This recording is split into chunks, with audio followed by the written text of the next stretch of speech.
एक यंगस्टर के दिमाग में बचपन से लेके एडल्ट होने तक एक सवाल हमेशा बार-बार सामने कि क्या करियर पाथ चूज़ करूँ? समझ ही नहीं आ रहा। कन्फ्यूजन सी क्रिएट होती है, इस तरफ जाऊँ, उस तरफ जाऊँ, क्या करूँ? लेकिन फैमिली का भी प्रेशर होता है, एक उम्र आती है जब फैमिली की ज़िम्मेदारी लेनी होती है और हमें कुछ समझ नहीं आ रहा कि किस तरफ जाएँ। तो ख़ैर आइए मैं आपको एक स्टोरी सुनाता हूँ। हाँ, मेरी अपनी स्टोरी है, मेरी अपनी लाइफ़ स्टोरी। मैं आपको बताता हूँ कि मैंने किस तरीके से अपना करियर पाथ चुना या ढूँढा। तो आइए शुरू से शुरू करते हैं। बचपन से लेके 8-9 साल तक की उम्र तक मेरा और मेरी फैमिली का सिर्फ एक ही ख्वाब था मुझे लेकर कि मैं आर्मी ज्वाइन करूंगा। फिर मैं 3 क्लास में आया और मेरी आई साइट वीक हो गई। फिर आई साइट वीक होने के बाद आर्मी में जाने का सपना बिल्कुल ही टूट गया था क्योंकि आर्मी में कमज़ोर आई साइट वालों का कोई काम नहीं। फिर उस वक्त तक मैं कंप्यूटर से इंट्रोड्यूस हुआ ऑब्वियसली मेरे कजन से, और मेरा एक दोस्त भी था जो कि मुझे गेम्स खेलने के लिए अपने घर पर इनवाइट किया करता था अक्सर। तो मुझे कंप्यूटर्स में काफ़ी इंटरेस्ट डेवलप हो चुका था, बट उस वक्त तक मेरे पास नहीं। जब मैं फोर्थ स्टैंडर्ड में आया उस वक्त मैंने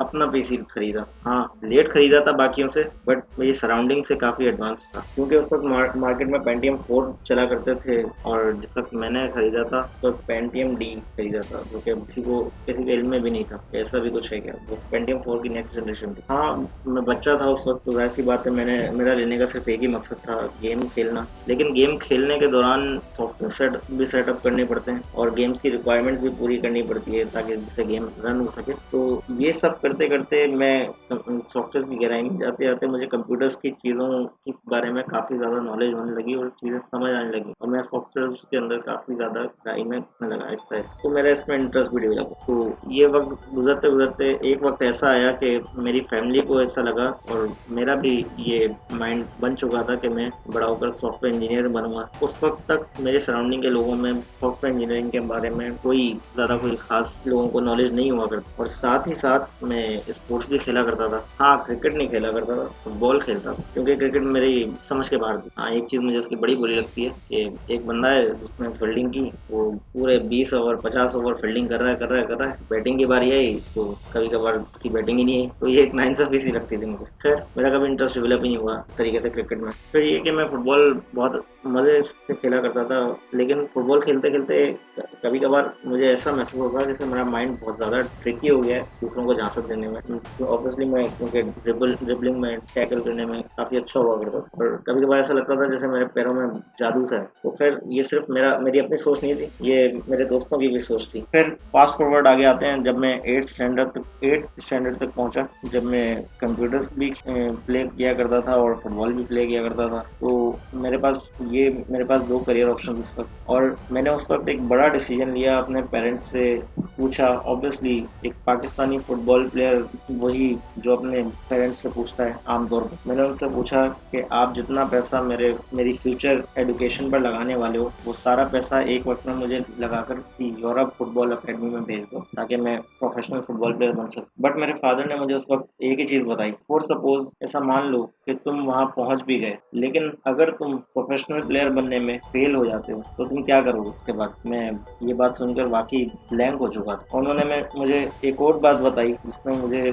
बहुत हिट किया। उन्होंने मुझे कहा कि तुम उनकी कहानियां ज़रूर सुनते हो जो लोग कामयाब हो जाते, लेकिन जो लोग नाकाम होते हैं उनकी कहानियां बताने वाला यहाँ पर कोई मौजूद ही नहीं है। तो इस चीज़ ने मुझे अंदर से हिला कर रख दिया और ग्राउंड रियलिटीज़ पर सोचने में मजबूर कर दिया, क्योंकि अगर प्लान के मुताबिक चीज़ें काम नहीं की तो क्या होगा। तो मेरे पास अगला उसके बाद क्या प्लान होगा, मेरे पास का कोई जवाब नहीं था। हाँ, इसलिए भी क्योंकि मैं एक मिडिल क्लास फैमिली से हूँ जहाँ पर हम यूज़ बाइक लेते हुए भी 100 मरतबा सोचते हैं। तो मुझे ये फ्यूचर प्लान ड्रॉप करना पड़ा। तो प्रोफेशनल फुटबॉल प्लेयर बनना तो मेरी बस के बाहर ही था। तो मैंने फोकस किया सॉफ्टवेयर इंजीनियरिंग या कंप्यूटर साइंस की तरफ, मेरा ही माइंड था। फिर जब मैं मैट्रिक में पहुंचा तो मैंने जावा प्रोग्रामिंग लैंग्वेज पढ़ना शुरू की एक्सेंटर से। उस लर्निंग प्रोसेस के दरमियान वो जो एल्गोरिथम बनाने का प्रोसेस था उसने मेरे माइंडसेट को लॉजिकल कर दिया, सिर्फ प्रोग्रामिंग के दौरान ही नहीं, रियल लाइफ में भी। तो जब मैं फर्स्ट ईयर में आया उस वक्त मैंने अपनी सेविंग्स के थ्रू एक ओनर स्मार्टफोन लिया, और थोड़े टाइम में मैंने डिस्कवर किया पान जनेजो को, कि पाकिस्तान के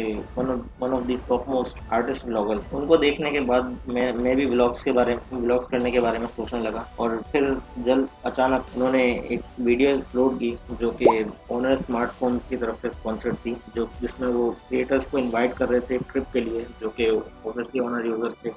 हाँ, इनको इन कोलैबोरेशन विद इरफान ऐसे ही था। तो उस मौके पर मेरे पास भी एक ओनर फ़ोन था, तो मैं ब्लॉगिंग के बारे में सोच भी रहा था, तो मुझे ये एक अच्छा चांस लगा स्पॉटलाइट में आने का। तो मैंने एक वीडियो बनाई और एक चैनल बनाया और अपलोड कर। हाँ, उस स्पॉन्सरशिप इनविटेशन में मुझे स्पॉटलाइट नहीं मिली, बट मैंने अपना चैनल कंटिन्यू रखा कुछ महीने तक, और क्योंकि उस इनविटेशन की वजह से मार्केट में बहुत सारे डेली ब्लॉगर्स का एक बूम देखने को मिल गया था। इसकी वजह से मैं बहुत ज़्यादा अच्छा ग्रो नहीं कर पा रहा था, मुझे ऐसा लगता है उस वक्त के हिसाब। तो फिर भी मैंने उस वक्त तक अपना चैनल कैरी ऑन किया। तो मैं अलग अलग मुझे इवेंट्स कवरेज करने को जब मिलते थे, तो मैंने कवर किया करता था और ब्लॉग्स बनाया करता था टाइम पे। बट उस प्रोसेस के दौरान वो जो वीडियो बनाने का एक प्रोसेस था, मैंने एक और चीज़ मुझे मिली करियर ऑप्शन के तौर पे, जो कि थी mass communication and media science. वो प्रोसेस मुझे वीडियो बनाने का प्रोसेस मुझे बहुत ज़्यादा अच्छा लगने लगा। तब मुझे थकता नहीं था मैं वो करते करते। फिर मैंने हाई स्कूल कंप्लीट किया और कराची में कॉल सेंटर में जॉब करने के लिए चला गया। यूके एनर्जी की कैंपेन थी वो 2020 के अराउंड। 6 महीने मैंने वहाँ जॉब की, और फिर उसके बाद मीडिया साइंसेस को परस्यू करने के बारे में फिर मैंने एक फिल्म मेकिंग डिप्लोमा प्रोग्राम में एडमिशन लिया। मैंने वहाँ कैमरास के बारे में पढ़ा, स्टोरी टेलिंग के बारे में जाना, किस तरीके से शूट होती है, किस तरीके से एक्ट होती है, किस तरीके से एक यूनिट काम करता है।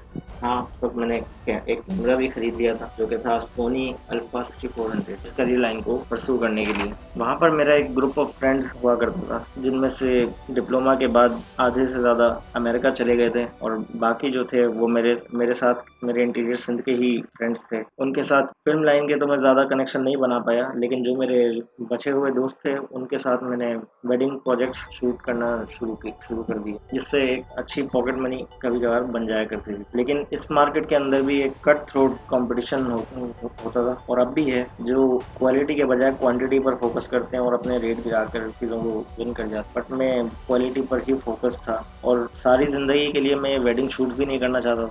फिर एक टाइम आया जब मेरी फैमिली ने मुझसे पूछा कि तुमने ग्रेजुएशन के बारे में क्या सोचा। उस वक्त मेरे 2 गोल्स थे और 4 ऑप्शंस थे मेरे पास ढूंढने के लिए। मेरा पहला गोल बहुत क्लियर था, पैसा, और दूसरा वो काम जो करते हुए मुझे मज़ा आए, मतलब बोर ना करे, तो मैं करते करते थकूँ ना। और करियर ऑप्शंस मुझे इन 4 में से कोई एक ही पिक करना था। पहला था कंप्यूटर साइंस और सॉफ्टवेयर इंजीनियरिंग, जो कि शुरुआत से मैं आपको पहले ही बता चुका। दूसरा था साइकोलॉजिस्ट, तीसरा बीबीए, और चौथा मीडिया साइंस। कंप्यूटर साइंसेज और सॉफ्टवेयर इंजीनियरिंग इसलिए क्योंकि मैं उनके बारे में समझता था, उनके बारे में जानता था, मेरे लिए इतना आसान था, बट मैं उस प्रोसेस को एंजॉय नहीं कर पा रहा था। और जिस टाइम पहले मैंने सॉफ्टवेयर इंजीनियरिंग और कंप्यूटर साइंस के बारे में सोचा था, उस वक्त लोगों को ज़्यादा उस बारे में नहीं पता होता था। जब मैं इंटर तक पहुंचा और ये डिप्लोमा के बाद का ये जो टाइम था, इस टाइम तक हर बंदा कंप्यूटर साइंस और सॉफ्टवेयर इंजीनियरिंग के पीछे ही भाग रहा है, आज भी देख लो। और साइकोलॉजी जो दूसरा मेरा ऑप्शन था, वो मैंने इसलिए सोचा क्योंकि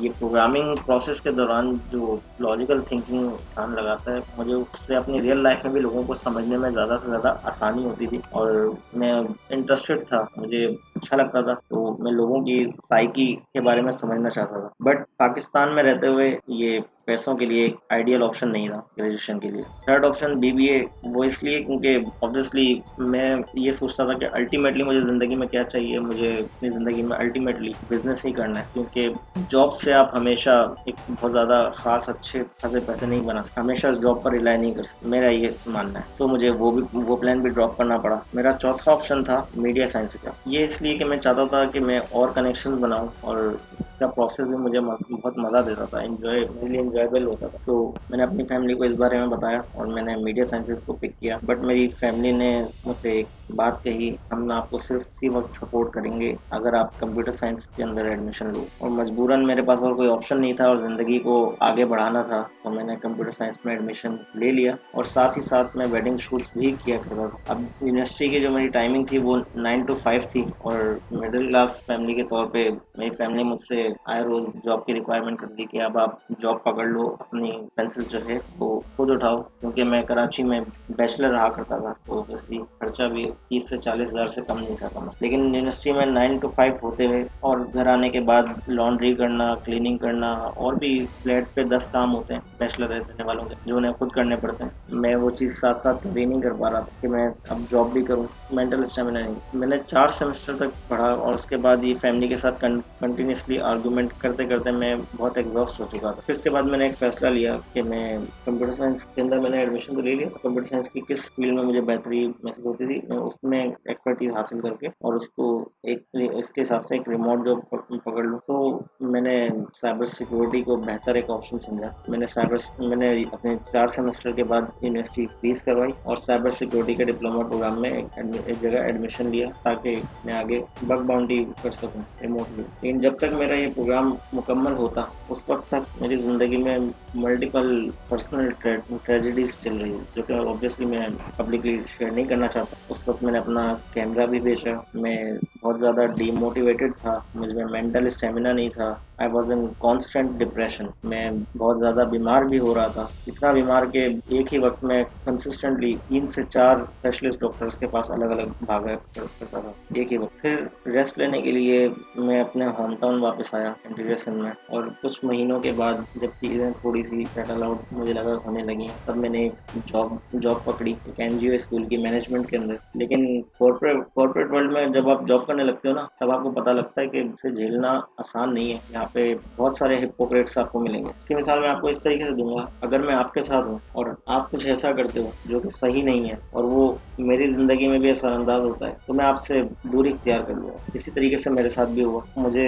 वो जॉब 3-4 महीने के बाद छोड़नी पड़ी, और ऑब्वियसली इसलिए भी क्योंकि मेरे एम्प्लॉयर ने भी इस तरह के सिनेरियोज बना दिए थे मेरे लिए। फिर मैंने वीडियो एडिटिंग करना शुरू की फ्रीलांसर के तौर पर ऑनलाइन वेबसाइट। और इसके साथ साथ मैं आपको पहले ही बता चुका हूँ कि मैं, शायद अगर नहीं बताया तो आप जान लो, कि मैं इंट्रोवर्टेड हूँ, ज़्यादा डीप डिस्कशन अपने बारे में नहीं करता, सिर्फ वो बात करता हूँ जो रिलेटेबल हो, जो इस बात का कोई मकसद हो। खैर, मैं इंट्रोवर्टेड था और मैं अपने दोस्तों से भी शेयर करना पसंद नहीं करता था पर्सनल मामला मेरे क्या है क्या नहीं। तो मैं पहले अपने दोस्तों को एडवाइस भी किया करता था मल्टीपल उनकी प्रॉब्लम्स को ग्राउंड रियलिटीज के, मैं लॉजिकल थिंकिंग रखता था ग्राउंड रियलिटीज को देखते हुए। तो मैं अपने दोस्तों की प्रॉब्लम्स को सॉल्व करते हुए, उनको सॉल्यूशन देते हुए, मुझे ऐसा लगा कि यही शायद मेरी थेरेपी है, और अच्छा महसूस करने लगा। उनको सही और गलत के बारे में बताता था, उनको ग्राउंड रियलिटीज के बारे में बताता था, क्या करना चाहिए क्या नहीं करना चाहिए, इन चीज़ों के बारे में उनको एडवाइस कर दिया करता था। बाकी वो करना चाहते हैं, और ये थेरेपी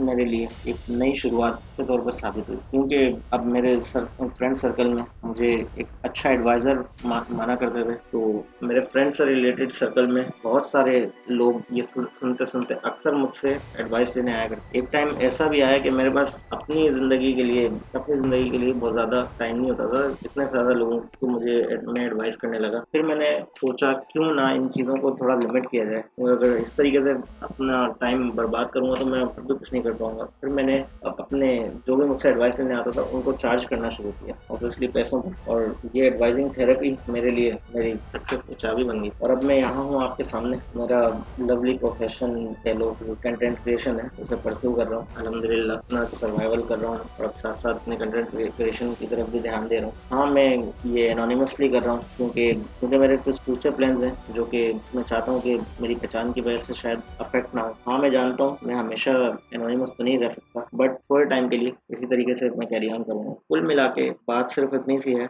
आप किस तरीके से अपने करियर को, अपने लिए सही करियर ढूंढेंगे, तो आपको सिर्फ 2 चीज़ें ढूंढनी है। एक, आपका करियर ऐसा हो जो आपको बोर ना करे, और दूसरा, आप जो भी करें उसके प्रोसेस को उसका प्रोसेस आपको अच्छा लगना चाहिए, और उस पसंद आने वाले प्रोसेस को आप बिना किसी एक्सपेक्टेशंस के करें। जब आपका काम इतना बढ़ जाए कि आपके पास वक्त ना हो, फिर आप उस चीज़ पर चार्ज करना शुरू कर दें। कमेंट में बताएं क्या आपके ज़िंदगी में भी इस तरह की कुछ चीज़ें हैं जिसका प्रोसेस आप पसंद करते हो, जिसको आपको करते हुए आप बोर ना होते हो। और लाइक कीजिए अगर आपको वीडियो पसंद आई या आपके लिए हेल्पफुल साबित हुई। शेयर कीजिए उन दोस्तों के साथ जिनको इस स्टोरी को सुनने की ज़रूरत है। मिलते हैं अगली वीडियो में। अल्लाह हाफिज़।